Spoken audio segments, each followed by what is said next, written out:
After the Second World War, most of the manufacturing industry centred on aircraft and military vehicle production. In 1946, these factories, known as shadow factories, were leased back to the car manufacturers.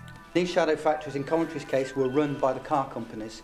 So although they made aeroplanes and aeroplane engines in and around Coventry, most of them were run by people like the Standard Motor Company, the Roots Group, who were big car makers. And they were run by the car makers because they knew how to do mass production. Well, after the war, what you had 9 very large factories, shadow factories around Coventry. And they were very, very big, and they had lots of floor space. So after the Second World War, the government leased these factories back to the car makers, and the car makers put in production lines, big, long production lines, and those production lines made cars easier and cheaper to make. Britain, believe it or not, was the second biggest car maker in the world, just after the Second World War. And in the very early 1950s, when this boom time began, Britain was selling cars all over the world. The government controlled access to steel, and manufacturers could only buy steel if 75% of their production was exported. By the mid-1950s, the UK exported 75% of their vehicle production. This led to a huge demand for car workers, with Coventry paying more wages than the national average. Lots of migrants came to the city, initially from just the surrounding areas, and a bit further afield. Lots of Scottish people came to the city, Welsh people, people from the West Midlands area, lots of people came. And then as we get into the 60s and 70s, more people came from further afield, from South Asia and eventually the Caribbean and places like that. The car workers were on something called piecework, where they got paid for the amount of things they did. They didn't get paid a wage like, you earn so-and-so. If you made 20 cars, you got paid for 20 cars. If you made 30 cars, you got paid for 30 cars. So there was a basic wage, but it did fluctuate. And there were other problems with wages. Is in the summer, when not many cars were sold, people were laid off. Average working week was, when I started, it was very difficult because there was a lot of power restrictions after the war. So the working week was broken down, and some weeks you worked 5 full days, and next week you'd work 3 days, and then there'd be a day off, and then you'd go in again for another day, and it went on like that for some months before it settled down to a 5-day-a-week job. Oh, the working conditions, they're generally pretty good. Generally pretty good.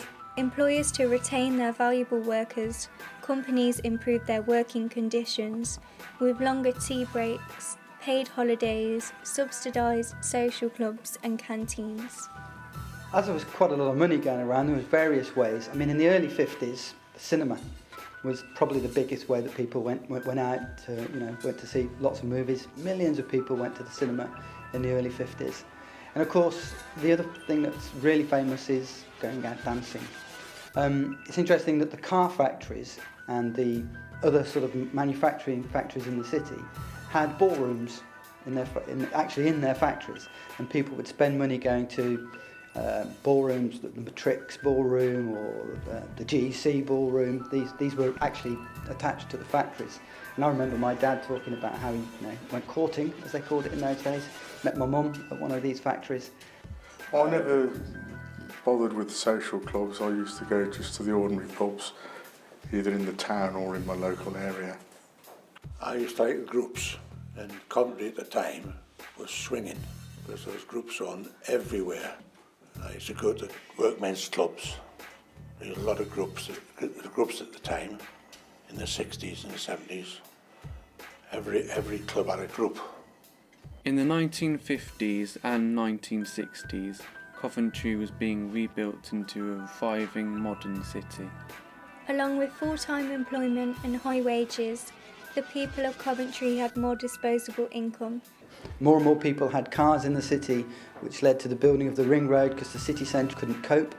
It was the first pedestrianised, traffic-free precinct in Europe. Improving people's social lives within the city. Well, there was no shops, big shops. I mean, the shops that I use now, Kate Sainsbury's, it was the standard. The shops that we used was the ones up the main street. in Osden.